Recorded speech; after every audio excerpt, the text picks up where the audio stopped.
J'ai une question pour vous les hommes. Quand vous rencontrez une femme qui a déjà tout accompli dans sa vie, elle est déjà propriétaire, ou les locataires, elle paye son loyer, elle met de l'argent de côté, elle paye ses factures, elle peut voyager quand elle veut, elle peut aller au resto quand elle veut. Et pire, si elle a déjà des enfants, donc qu'elle n'a même pas besoin d'un homme pour fonder une famille, elle a déjà ce qu'il faut. Est-ce que toi, cher homme, est-ce que tu te poses la question, qu'est-ce que je vais apporter à cette femme qui a déjà tout accompli? Qu'est-ce que je vais lui donner?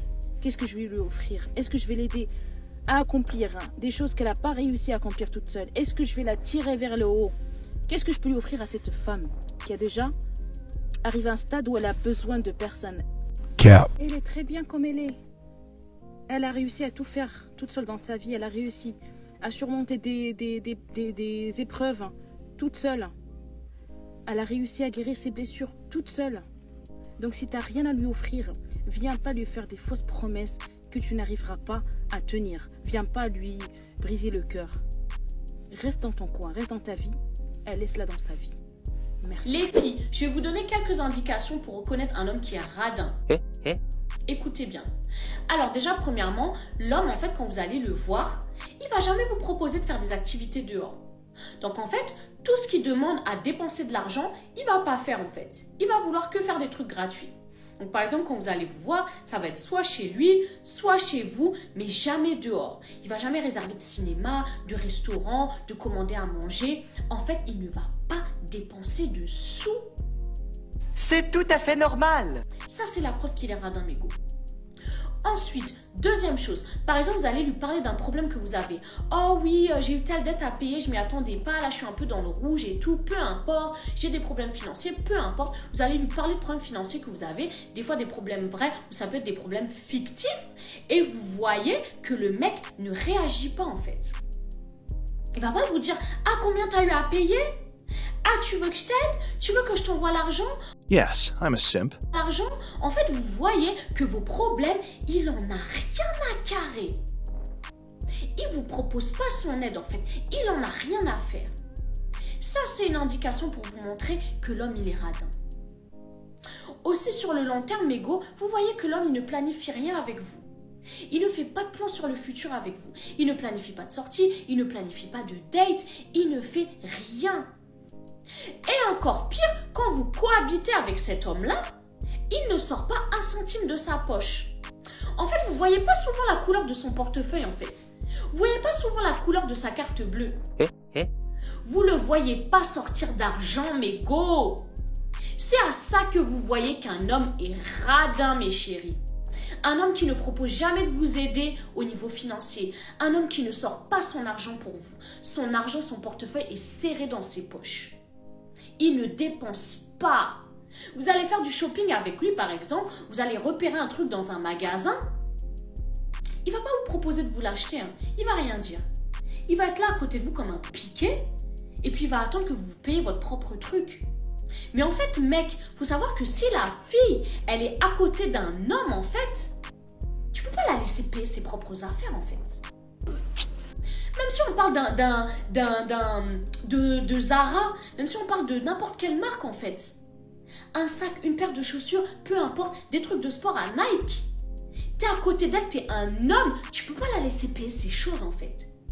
T'es un bonhomme, c'est à toi de payer. Je suis désolée. En fait, à un moment donné, arrêtez d'être des omelettes en fait.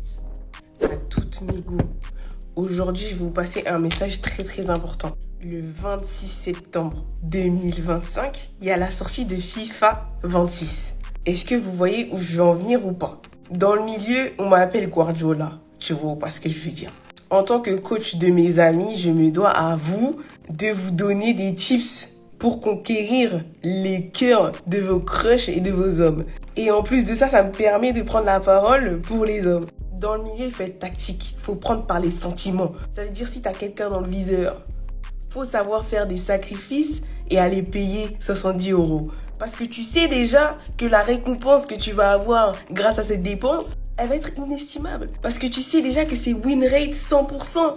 Tu vas acheter un jeu pour en retour avoir de l'amour. Franchement, c'est pas beau? Non, plus sérieusement, les filles, jouez bien votre karaté. Jouez bien votre karaté. Un anniversaire, une fête. allez-y quoi, hésitez pas. Et puis même les gars, parce que moi je sais déjà, j'ai des copines qui aiment FIFA, hein. Faut acheter quoi. Les femmes matérialistes n'ont jamais été un problème. Mais en fait, sur l'application, les gars, il y a des meufs, elles sont là juste pour vous faire cliquer. Je vous le dis, là, il y a une meuf, là, j'ai même pas envie de dire à quoi elle ressemble. Parce que je veux pas qu'elle reprenne ma vidéo. Elle ne fait que des vidéos pour vous traumatiser et vous choquer. Et vous tombez encore dans le panneau. Et en fait, j'aimerais vous dire un truc. Votre désir de réussir ne doit pas dépendre d'une femme parce qu'elle est matérialiste ou non. Ton désir de réussir doit dépendre que de toi. Une fille qui vient avec un discours pour te faire croire que non, moi je suis matérialiste, ça va te pousser à réussir, c'est faux. Parce que ta motivation sera à géométrie variable. Il me semble peut-être même que j'ai déjà fait une vidéo par rapport à ça. Mais s'il vous plaît les gars, s'il vous plaît, je vous assure, hein, ces gens vivent du buzz que vous leur donnez. Sinon ils sont rien, ils valent rien. Dans la vraie vie, ils se font déboîter par des mecs qui touchent le RSA.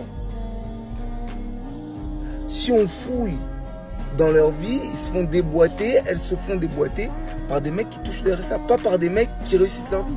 Sinon, elles ne seraient pas sur l'application à demander qu'elles veulent des mecs matérialistes ou qu'elles veulent quoi, ou qu'elles sont là pour pousser les mecs à réussir parce qu'elles sont matérialistes. Ah non. Après, je comprends, le collage, tout ça, oui, on becte par rapport à ça. Il n'y a pas de problème, les gars. Mais sur la tête de ma mère, le contenu là, que je vois là, juste se trouver des excuses, juste se trouver, non. Une femme matérialiste, qu'elle assume qu'elle soit matérialiste, elle trouvera un mec qui pourra, s'il en a envie, subvenir à ses besoins. Mais vouloir faire croire qu'elle est matérialiste pour pousser un homme à devenir meilleur, ça c'est faux. Et toute femme est vénale, donc là n'est pas le problème. Il y a certains qui n'aiment pas qu'une femme revendique qu'elle soit matérialiste ou vénale, d'autres qui n'en ont rien à faire. Mais ne vous laissez pas envoûter par le discours de certains serpents. Ouais les gars. Sinon vous allez croquer la pomme d'Adam. Ne vous laissez pas... Ne vous laissez pas avoir par le discours de serpent là. Je viens de rentrer et vraiment, j'étais obligée de poser la question. Pourquoi les meufs petites et parfois les hommes grands aussi, vous aimez autant dérégler le marché? Je m'explique. Moi, t'as vu, je suis considérée comme une femme grande. Je fais 1m80, je sais qu'il y a des femmes plus grandes que moi, mais soit. Tout à l'heure, je marchais et tout, j'ai vu un couple, mignon de fou, tout ce que tu veux. La meuf, elle était petite de ouf. Elle arrivait peut-être aux côtes de son mec il faisait facile 2 mètres. Et elle devait faire 1m60. Et je me dis, mais en fait... Pourquoi dérégler autant le marché? Je comprends, ça fait kiffer et tout, d'avoir un mec plus grand que soi, tout ça. Mais pourquoi autant d'écart? Parce que quand vous faites des choses comme ça, nous, le reste là, on est censé faire quoi, le reste de la population? Selon moi, les grands aux grandes et les petits, vas-y, vous prenez un delta de 5 cm au-dessus, 10 cm au-dessus, mais faites pas des grands écarts comme ça. C'est super égoïste. Parce que après, nous, le marché, il est foiré. On a un pool qui est plus adapté. Il n'y a plus pour tout le monde. Alors que normalement, on doit tous manger. Non, vraiment, en fait, arrêtez de faire ça. Dites-moi si vous pensez comme moi. Vraiment, créons un truc, une règle, en mode les grands, les... Tu vois, venons créer une règle. Parce que là, vraiment, on est crevés. On est vraiment crevés.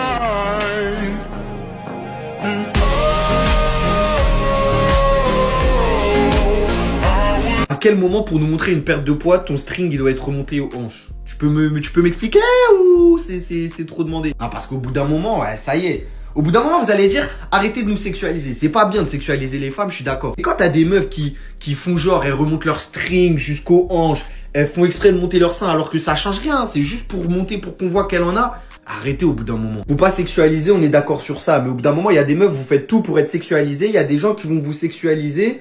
Et vous allez vous plaindre que ces gens vous sexualisent. Mais arrêtez au bout d'un moment, les filles. Je suis désolé, mais pour montrer une perte de poids, pour montrer que t'as perdu du poids, elle aurait fait la même vidéo, hein. Juste son string, il dépassait pas. J'aurais rien dit, j'aurais même pas réagi à la vidéo, j'aurais rien dit. Mais pourquoi tu montes ton string? La tête d'homme, c'est pour avoir des commentaires des hommes qui vont commenter ça. Pour avoir une approbation des hommes, pour moi. Je vois que ça, les gars. Pourquoi faire? Le fait que tu remontes ton truc... Il est déjà remonté, ça change rien. Ça n'a rien changé à la vidéo, mais tu remontes pour faire genre qu'on voit que t'as des seins. Arrêtez au bout d'un moment. Pas de transition. Le pire, c'est pas quand tu crames que ton mec il parle avec des meufs. C'est pas ça le pire, parce qu'en vrai, ils parlent tous avec des meufs. On est en 2025. Instagram, c'est devenu Tinder gratuit. Tout va très vite. C'est pas ça le pire. Moi, c'est pas ça qui me blesse. Qui parle avec des meufs, c'est pas ça qui me blesse. Vous savez, c'est quoi qui me blesse? C'est quand tu vois que le con, il se fait recaler. Oh mon Dieu. Oh, quelle humiliation. Quelle humiliation. Parce que toi, t'es là. Ton mec, tu le vois en 3D. Ça veut dire que toi, t'as peur qu'il te trompe. Toi, tu le vois avec tes yeux de l'amour. C'est-à-dire, toi, tu le vois comme un beau gosse. Mais en fait, tu sais pas comment il est vu dehors. Ça se trouve, dehors, c'est lui là, le vas-y, lui là, lui là. Tu vois, le moche. Mon Dieu. Alors, quand tu tombes sur des conversations où tu vois que ton mec, il a relancé les meufs, coucou beauté, ça va, et tu vois qu'il se prend que des vents. C'est pire que s'il te trompait. Sache-le, ça, c'est une vraie humiliation. Parce que tu dis, mais en fait, le mec, tu vois, il envoie un message, 2 messages, 3 messages. Et tu dis, mais personne n'en veut à part moi. Il n'y a personne qui veut de ce moche à part moi en fait. Ça, c'est humiliant, tu vois. Ça, c'est blessant. Parce que quand tu lis les conversations avec les meufs et tu vois qu'il a la côte, tu dis putain, même s'il parle avec des meufs, il faut que je le serre encore. Mais je vais pas le têche parce qu'il a la côte. Mais quand tu vois qu'il n'y a personne qui le calcule à part toi, tu remets toute ta vie en question. Tu dis mais comment elle le voit elle en fait? Parce que moi je le vois comme un prince. Mais peut-être que tout le monde le voit comme Shrek en fait et je sais pas. Franchement, c'est une humiliation. Et des fois... Tu vois ton mec à la maison, des fois tu vois qu'il est chelou, genre il est pensif, il est pas bien. Toi t'es là, tu te dis quoi? Ça se trouve il a des problèmes avec des gros problèmes de grand banditisme, mon mec. Ça se trouve il a des problèmes avec des gens, ça se trouve il a des problèmes avec ses sociétés. Mais non, il a pas de problème en fait, c'est juste qu'il se fait recaler quotidiennement le mec. C'est pour ça qu'il est comme ça. Tu le vois aigri là, il est sur le canapé, on dirait il doit de l'argent à tout le monde. C'est parce qu'il se fait recaler tous les jours. Donc franchement... Priez pas pour un mec qui vous trompe pas parce que tout le monde trompe. Priez pour un mec qui se fait pas recaler par tout le monde. Putain, mais t'imagines, tu marches avec lui, toutes les meufs elles disent ah mais c'est lui là, regarde, il me DM tout le temps, je lui réponds même pas. Oh la honte. Mais abattez-moi. Oh, quelle honte, quelle honte. Et ils sont nombreux, hein. Attention, ils sont nombreux. Parce que toi, comment tu vois ton mec à la maison là? Tu te dis waouh, c'est sûr que tout le monde en veut. Ma belle, il y a personne qui en veut, ça se trouve. Personne n'en veut. Bah c'est comme ça que tu vas le savoir, c'est quand tu fouilles. Quand tu fouilles son Insta, quand tu fouilles son Snap. Tu vois, les gens, ils le suppriment. Et puis des fois, tu vois comment il les relance. Mais il est lourd dingue. Putain, mais t'as envie de lui dire, tu veux que je t'apprenne à gérer des meufs ou c'est comment? Tu lis, coucou Bella, ça va? Coucou ma belle, réponds. Et tu vois qu'il les relance. Il en est au 8e message. Le mec, c'est une facture EDF et personne ne lui répond. Bah t'as vu, quand tu vois ça, tu pourras plus jamais le voir de la même façon. Je préfère 1000 fois un mec que je vois que quand il envoie un message à midi 02, ça lui répond. Je me dis, ça c'est mon champion. Ça, c'est mon champion. Tu penses que tu es un joli garçon? Oui, je suis beau. Tu es beau? Ouais. D'accord, c'est ce que je voulais savoir. Ok, merci. Avec le sourire. Avec le sourire. Ah putain les gars, c'est mon nouveau gars sûr. Mais les gars, il est persuadé d'être beau. Il est sûr de lui. Il est tellement sûr que, même pour moi, il est beau. Mais il a réussi à me faire croire qu'il était beau, c'est bon, je le valide. Les gars, c'est plus que la beauté, ça. L'assurance comme ça, la confiance en soi. Je me souviens, j'avais un gars avec qui je jouais quand on était petit, on devait avoir quoi, 21, 22 ans, je jouais au basket ensemble. Le gars, avant de prendre une décision, à chaque fois, André, tu penses que pourtant le gars ferait de fou, tismé, yeux verts, toutes les raclées pouvaient aider, mais le fait qu'il n'était pas sûr de lui, il n'avait pas d'assurance. Ça fonctionnait pas. Les raclés vont faire croire au début. Hein. Oh, trop mignon, trop truc, mais non. T'es pas sûr de toi, t'as pas un minimum d'assurance, tu peux pas prendre les devants. Ah, c'est pas bon, c'est comme dans la vie, mon gars. Sois sûr de toi dans tout ce que tu fais. Même quand les gens te disent, ouais, mais tu vas pas y arriver, mais tu vas pas truc. Si t'as confiance en toi, t'es sûr de toi, mon gars, tu vas aller au bout de ton délire, t'inquiète pas. Et en plus de ça, tu voudras tellement fermer des gueules, tu vas y arriver. Bah oui, famille, bah oui. Avec le sourire. Bon, je vais être la première à te le dire. Je vais être la première à te le dire. Tu vas réussir. Tu vas réussir. Tu le sais, non? Tu le sais que tu vas réussir. Tu vas réussir. Tu peux pas bosser aussi dur et ne pas croire qu'il n'y aura pas de résultat. C'est pas possible. Ça ne va pas avec toi. Ça ne va pas avec la personne déterminée que tu es. Tu le sais. Moi, je suis juste là de passage pour te confirmer ce que tu ressens, le feu qui est en toi. Je suis juste là pour ça. Pour ce feu qui est en toi, qui est en train de brûler, qui est en train de dire « Je vais réussir. Parce que je ne vais pas abandonner. » Donc tu vas le faire. Mais tu le sais. Arrête. Tu le sais. Au fond de toi, tu sens ce truc, non? Qui est là. Ah, boum, boum, boum, boum, boum. Tu le sens, hein? Donc, qu'est-ce que je fais? Je te dis félicitations en avance? Qu'est-ce que je fais? Ou on va attendre réellement que tes projets se concrétisent? Qu'est-ce qu'on fait? Hein? On va attendre que tes projets se concrétisent? Bon, moi, je te le dis quand même dans mon cœur. Et regardez ce duel incroyable. À gauche, Sophie, reine du savon. À droite, Clara, la rapide du séchage. Chaque mouvement compte, chaque seconde est décisive. Sophie enchaîne les pouces, Clara accélère sur les paumes. C'est parti. Regardez la rapidité de cette concurrente, son geste est parfaitement synchronisé. Elle frotte, elle rince, aucune hésitation. L'assiette ressort déjà impeccable, elle enchaîne sur la suivante. Le chrono tourne, plus qu'1 minute 20. Elle garde rythme, un enchaînement parfait de frottage et de rinçage. Plus qu'1 minute 12 au compteur. Attention, elle utilise la technique du double rinçage. C'est audacieux et ça semble fonctionner. Absolument, regardez l'avance qu'elle prend, les autres accélèrent. Mais regardez ça, elle était en retard mais elle accélère à un rythme hallucinant. Elle pourrait revenir en tête dans les dernières secondes. Une assiette de plus, encore une, c'est incroyable. 3 secondes, 2, elle enchaîne, elle s'arrête pas. Elle accélère encore, regardez ce geste, incroyable. Personne ne l'attendait, mais elle a trouvé un rythme incroyable. Elle transforme chaque assiette en œuvre d'art. Le public se lève, fasciné par sa performance. Et nous assistons à la revanche de l'an dernier. Marie contre Léa encore une fois. Qui sera la reine de la vaisselle cette année? Les gestes sont précis, rapides. Seconde et regardez cette précision. Aucun résidu, c'est de la perfection Comment pure. rendre ton copain heureux? Expliqué par des chats. Abonne-toi, sinon chat va te donner une fessée. Les copains ne sont pas des créatures compliquées. En fait, pour rendre ton grand chaton heureux, les choses simples suffisent. Ce n'est pas si profond, vraiment. Étape 1, ris à ses blagues nulles, même si elles ne sont pas drôles, surtout si elles te donnent la migraine. C'est son petit cri d'accouplement. Il sera très heureux s'il pense qu'il est le chat le plus drôle du monde. Étape 2, l'affection aléatoire. Un câlin par surprise, un bisou volé quand il ne s'y attend pas.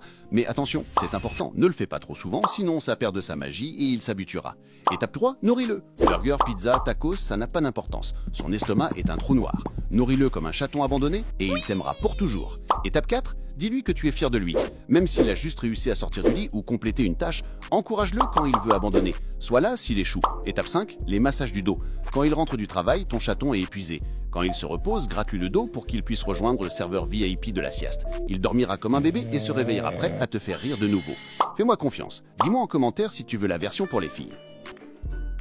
Une femme te gifle, tout le monde rigole. Tu la gifles en retour, tu deviens un monstre. Voilà le malaise. On nous vend l'égalité, mais dès qu'un homme et une femme sont traités de la même façon, ça choque. Pourquoi? Parce qu'au fond, ce n'est pas de l'égalité, c'est un double standard. Parce que soyons clairs, si tu cries égalité et que tu acceptes qu'une femme puisse gifler sans conséquence, alors tu n'es pas pour l'égalité, tu es pour un privilège. Et les hommes qui subissent ça en silence, ils se taisent parce que la société leur dit ferme-la, c'est normal. Une gifle d'un côté égale normalisé, une gifle de l'autre égale scandale. Alors c'est quoi la vérité? Que l'égalité en réalité n'existe pas. On est différents, force physique, attente sociale, perception des rôles. Et souvent certaines femmes en profitent. Elles veulent les avantages sans les inconvénients. Pouvoir te frapper, mais se cacher derrière le bouclier. Je suis une femme, tu n'as pas le droit de répondre. Mais ça, ce n'est pas de l'égalité, c'est du privilège. Un privilège invisible, accepté par la société. Alors soyons clairs, le féminisme devrait arrêter de courir après une égalité impossible. Ce qu'il faut, c'est de l'équité. Reconnaître les différences, accepter qu'on ne sera jamais identique et avancer tant bien que mal avec ça. Parce que l'égalité absolue, ça n'existe pas. Pas dans la force, pas dans la perception, pas dans les règles invisibles qui dictent nos comportements. Alors je te pose la question, est-ce que tu veux une vraie égalité ou est-ce que tu préfères un système où les avantages changent selon ton sexe?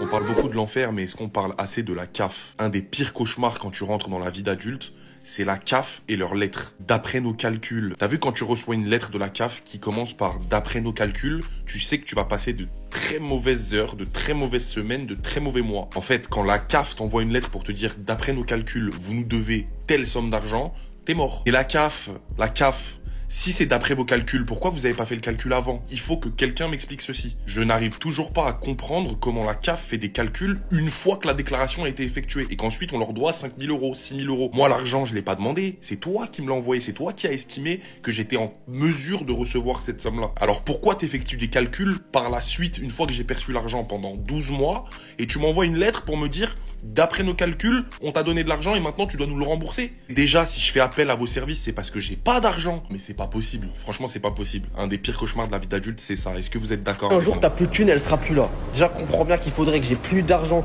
pour que ça arrive. Et comme je l'ai déjà expliqué, on peut pas michto, j'ai trop d'argent, les gars. Rentrez-vous ça dans la tête. Et en plus de ça, les gars, moi, si j'aurais pas d'argent, je serais même pas là aujourd'hui. Je serais même pas là. Je serais à la fac, comme tous les mecs de 18 ans, en train d'écouter un prof qui gagne 2000 euros par mois. Il sait même pas ce qu'il raconte toute la journée. Restez concentrés, les gars. Menteur. Tu dis à tes abonnés de rester concentrés alors que toi-même t'es pas concentré. Tu t'es fait éteindre sur un seul live. Un seul live, tu t'es fait éteindre. T'es vraiment le bouffon de la société, Yanis. Tu n'as aucun sou. Arrête de mentir aux gens, s'il te plaît, merci. Ta sugar mommy, c'est Gabi. C'est elle qui te paye tout. Menteur. En 2025, il y a encore des gens qui se font scammer pour ce genre de mec. Mais franchement, les gars, la vérité, c'est vous les cons. C'est pas lui. Il a juste ramené un gros boulard. Vous avez été fasciné par son lifestyle qui n'est même pas lui. Et vous rentrez dans ce putain de groupe Telegram dans lequel il vous scamme. Vous êtes vraiment des trous du cul. Il y a 10 000 façons de faire de l'argent sur Internet. T'as juste pas cherché. T'as juste regardé un lifestyle d'un mec qui n'est pas lui. Et tu te fais scam. Sur ce, abonne-toi et viens me suivre sur Instagram. Allez, salut. Et ne rate pas les prochains épisodes de Mentor Mentor.